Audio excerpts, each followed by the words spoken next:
Welcome back to Giants Latest. Hit the subscribe button to stay up to date on all things Giants and hit the thumbs up button if you like this video to see more. Let's start with three things that I want to see changes made to the offense, because obviously the offense has been the biggest issue with this team over the last couple years, and part of that is Brian Daboll's fault and part of that is the players' fault. But I want to start with Brian Daboll because I cannot get over the fact that I see him making the same mistake over and over again, and it drives me certifiably insane. Like, I cannot explain to you how many times I was watching games last year, and on 3rd and 7 he's throwing Wan'Dale Robinson a 5-yard throw. Why is that the play call? If you want to use Wan'Dale Robinson there, who is the shortest wide receiver that you have, can you throw him a 7-yard throw? Why are we throwing it short of the line of scrimmage and expecting that the shortest wide receiver on this team is going to make a play, knowing that your quarterback is also part of the problem because he's not throwing him great catchable balls in a spot where he can make a play on it? It's asinine. I cannot explain to you guys. If you've seen me watching games, you understand, but I cannot explain how it drives me up a wall. It's the same thing over and over again. I cannot handle it, and I need Brian Daboll to do one of two things here on a 3rd and long situation. Number one, if you want to use Wan'Dale Robinson, throw the full 7-yard throw, okay? Let that be the play call to the quarterback. Or number two, here's another option, throw it to someone who's over 6 feet tall.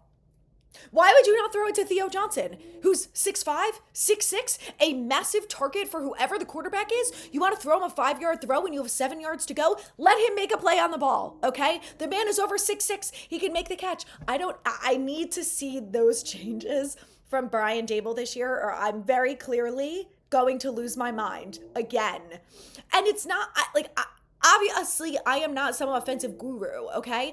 But I just don't think it's that difficult. And I can't understand why you're doing the same thing over and over again, and it's still not working. It has never worked. I am pretty sure that watching all of the Giants games that I watch, on 3rd and 7, when you throw Wan'Dale a 5-yard throw, he's never gotten the first down. Throw it to someone else. Or if you love Wan'Dale that much, again, throw it, call the 7-yard throw.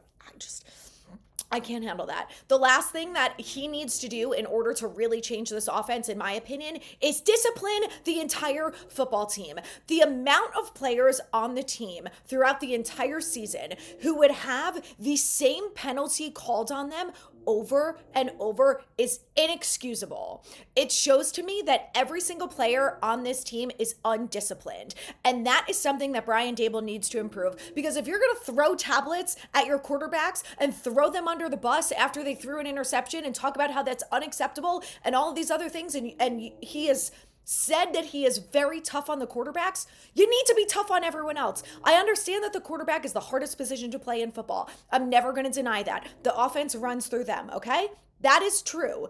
Do you know what else is true? Is that there's 10 other players on the field who also have to make a play. So when the offensive linemen are getting called for illegal man down the field, or when your star wide receiver gets called 5 times in one season for an illegal shift, what are you doing?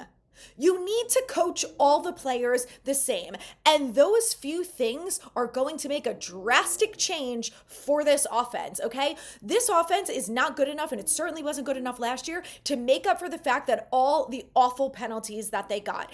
That is unacceptable, and Brian Daboll needs to improve upon that. And the last thing I want to see from this offense, which I am certain that we're going to see, knowing that we have Russell Wilson, is more deep plays. And I just want to see more deep balls down the field. Russell Wilson throws a perfect moon ball. We've got the wide receivers who can make the throw. He's going to be more accurate than Daniel Jones was, and he's going to put these players in a position to make the catch. So obviously I understand that the big part of that was Daniel Jones holding this offense back, but it's one of the things that I really want to see this year. Okay, let's talk about defense. I want to transition over to Shane Bowen, because I have also talked extensively about how Shane Bowen really needs to fix this defense. And the first thing that I really want to see out of him is blitzing more. And I know that that's not really his go-to, but I think that when you get to a point where you have these players that are brought in and you have this certain type of talent on this roster, you now have the opportunity to blitz more because you've got more talent on the defensive line. You've got linebackers who are going to have a better opportunity to stop the run. And you've got a good secondary who, if you blitz and these guys can't get to the quarterback and they end up throwing the ball down the field, you have to put a little bit of confidence in your secondary that they can make a play. And because we have more talent there, I feel more confident this year that they're going to be able to do that. So the blitz rate for the Giants in 2023 under Wink Martindale was 54.2%. Last year, it was 38.5%. And I really want to see that go up. It doesn't have to go up to 50% of the time. It doesn't. But I'd like to see it more of like 45% of the time. I think that would be my perfect scenario if chosen. Because like I said, you finally have the talent. You've brought in Abdul Carter. You've got Brian Burns, who's healthy. Kayvon Thibodeau, Dexter Lawrence, Nacho, if they keep him. They've also got Chauncey Golston. They've got Darius Alexander, Jordan Riley, DJ Davidson. Like, they have a lot of rotational players there that they're going to be capable of doing that. So that's something that I really, really want to see out of the defense this year. And it's not just because as a fan, it's more exciting to watch a defense that blitzes and gets sacks. It's also the fact that you have the talent to do it. When Wink was here in 2023, our defense looked like the best it's looked in years. Kayvon Thibodeau had 11 and a half sacks. And I know a lot of them were coverage sacks, but ultimately on the stat sheet, a sack is a sack. And when you are the only player in Wink's system ever to have double-digit sacks, that's what he's good at. And he's not perfect. He doesn't always beat his one-on-one battles. You know, I have my concerns about Kayvon, but the fact that you have Abdul Carter, the fact that you have Brian Burns and Dexter Lawrence, you have to let Kayvon go more after the quarterback. And the biggest thing that I want to see Kayvon improve upon this year is he's got to get those holding calls. I don't know what his problem is. He is held all of the time, and for some reason he can't sell it. He can't do it right. I don't know what it is, but he's got to get more of those this year. Okay, let's move along, because when we talk about players that the Giants could cut, they are right now in a very bad position salary cap wise, and it doesn't really matter. They're going to figure it out. But these are some guys to watch for that the Giants could cut over the next couple weeks. So obviously with Daniel Jones, they freed up $19.4 million in space. They can cut Graham Gano. It would be $3.1 million in savings and $2.5 million in dead money. Now, the thing with Graham Gano is that you have to replace him, because the only other kicker that we have right now is the Scottish Hammer, who's really the punter, not the kicker. So they would have to bring in another kicker, which they can bring in a cheaper, younger version, I would think, of Graham Gano during camp. But that's someone to keep an eye on, because he could be a cut candidate this year. I don't know if they'll actually do it, but could be an option.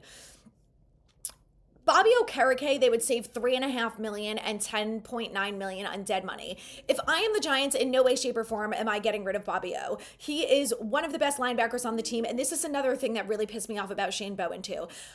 Bobby O had an incredible year in 2023. 2023 was a good year for the Giants defense, okay?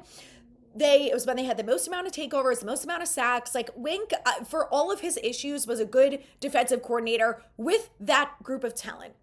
So Bobby O excelled in Wink's defense all over the field, sideline to sideline, making tackles left and right, tackles for loss. He was a really good player, and he wasn't able to do that last year. And I think part of that is Bowen's system. So I would absolutely keep Bobby O.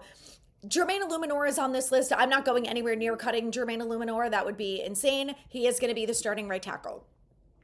Another name to watch for, which I think there is a possibility that the Giants cut him, is Nacho. $3.6 million savings, $1.4 in dead money.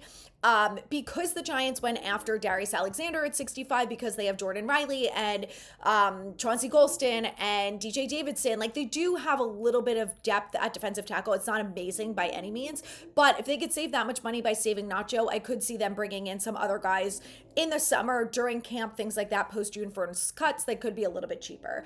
And then the last option here could be Joshua Ezeudu. They would save $1.4 million in savings and just under $300,000 in dead money. Now, it's not a lot of money, so I don't know if the Giants would really consider cutting him, and he was a Joe Shane draft pick. They finally moved him from tackle back to guard in week 18 last season, so I do think that he could be an option as a backup guard for this year. I think that's going to be the Giants' plan for them. So I'm not so sure that they would cut him, but depending on how camp and preseason goes, he could be a cut candidate. I would say closer to when the season starts, but probably not at the beginning of the summer. Lastly, I want to talk about one of the UDFAs that the Giants brought in because there was a lot of talk during the draft that after the Giants got Jackson Dart, that they should go after someone like Trey Harris, who is an Ole Miss wide receiver. Now, they weren't able to get him, and I honestly don't even know if he was anywhere close on their board. But instead, they signed UDFA Ole Miss wide receiver Antoine Wells, who goes by Juice, which I think is a great nickname. And they already have Dart and Juice already have a lot of chemistry. You can see this in different games. One specifically is in the Georgia game, a beautiful throw that Jackson Dart makes to Juice. He makes a beautiful play on the ball in the end zone and help them beat Georgia. So I think that he's a guy that should be watched for Giants fans, and I hope that he ends up making it through and gets a spot on the 53. Let's talk a little bit more about him. So he is not wildly athletic and not super big for a wide receiver. He's 6 foot 3/4 of an inch, over 200 pounds, and almost 9-inch hands. Didn't have a great 40 time as 4.58, but he was a very explosive wide receiver in college. Like I said, he already has that rapport and good experience with someone like Jackson Dart, who the plan is that he's the future of this franchise. So it can't hurt him to bring someone else in, right? He was 6th in college last year in average depth of target at 17.8 yards downfield, also was 16th in yards after the catch at 8.3 reception. Really important. We've talked a lot about this, about, the running backs and some of the guys that the Giants have focused on bringing in. One of the reasons why they love Malik Neighbors is the yak yardage. So important, especially for a team that is struggling to make explosive plays. You got to have guys that are able to do that, and Juice is able to do that. So I really like that. He's got good ball skills, can locate, track, and adjust the ball in the air. So couple other things to know about him. He had almost 1,000 receiving yards in his first year at South Carolina. Go Cox, before he ended up transferring. And before that, he actually was at James Madison before he went to South Carolina and ultimately Ole Miss. At James Madison, he had 1,250 yards and 15 touchdowns. He dealt with a foot injury, but in 2023, and then spent 2024 at Ole Miss, where he obviously had a really good season working with Jackson Dart. He's primarily used as a screen or a deep threat, but what I like about him is that if the Giants don't end up deciding to keep Wan'Dale Robinson, I think that Juice could maybe be the future at that position because he has slot experience. Again, he's a little bit taller than Wan'Dale Robinson, which I think is great for the slot position specifically, and the fact that he can be used in the slot as a deep threat makes him versatile for this offense, and I think a candidate that Brian Daboll would love. So I think he would be a great option for the Giants. They didn't go after a wide receiver in the draft, and I think that there's always more room for wide receivers, especially when we don't know what's going on with Jalen Hyatt. So could be a great option for the Giants. Let me know what you guys think about it in the comments, and stay tuned for more.